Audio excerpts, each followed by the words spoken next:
nagre-record yung camera ko. Ang dami ko nang dinaldal. Well, andito tayo sa Marikina Park. Ano yung sinabi ko kanina?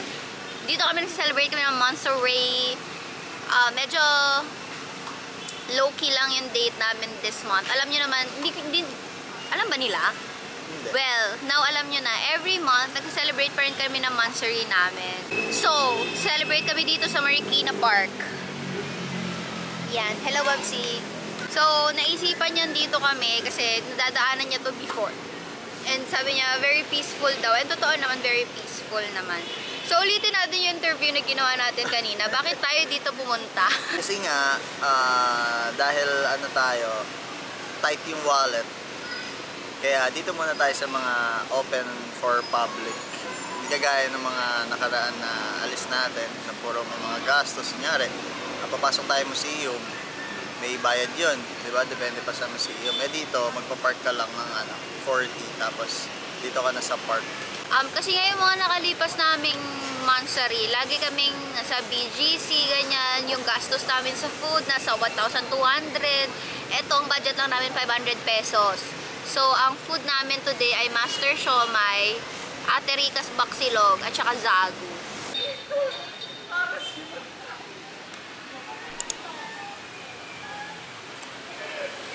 So today we are going to Okada because meron tayong exhibitors meeting. Meron tayong exhibitors meeting for Noel Bazaar! Ah! Sobrang tagal kong kinip to sa inyo guys. Pero yung bazaar natin, Noel Bazaar na siya. Ganong levels na tayo mga sister. Wow, sobrang tuwang-tuwa ko nung in-invite nila ako for this Christmas season kasi I know Noel Bazaar. And alam kong sobrang laki nila, okay? Basta, ibang levels yung Noel Bazaar. Parang feeling ko ayun yung top tier bazaar for me. Well, hindi ko pa naman na-experience yung iba pang mga klaseng bazaar. But, you know, we're there. And today is the exhibitors meeting. Kasi magsa-start na yung mismong mga events nila. So, punta tayo Okada. And and Okada is not near from us, okay? From Fairview kami, punta kami Okada.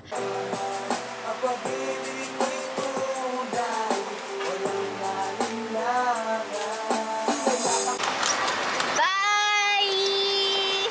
Kalabog ko. Bye!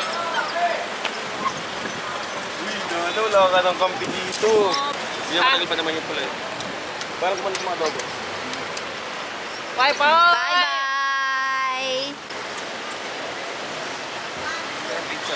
Hindi, video. Bye-bye!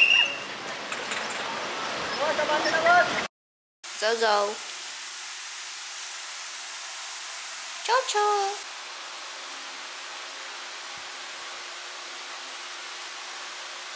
So, I'm just waiting for Seth na matapos siya mag-prepare dahil lalabas kami. Kailangan namin mag-vote for barangay elections.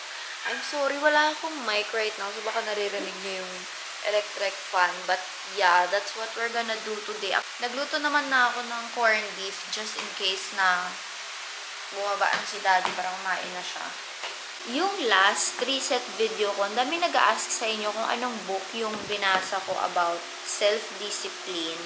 Self-Discipline by Curtis Leong, no? If I can remember, dinownload ko to sa elive.io. Basta yung pinagda-downloadan ng e-books before.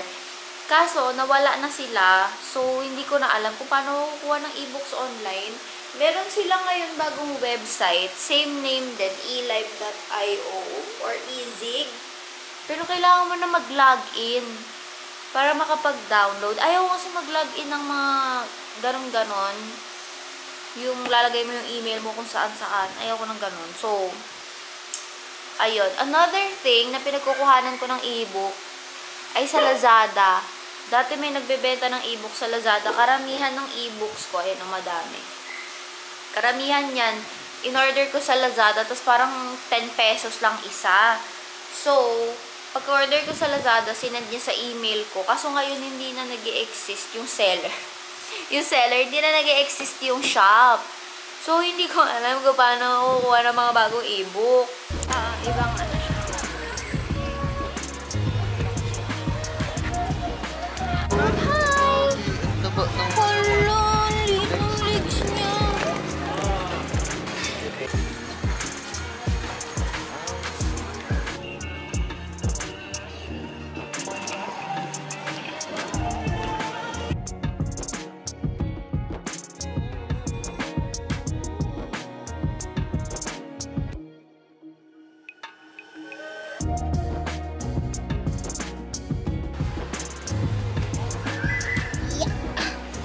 Maganda din dito.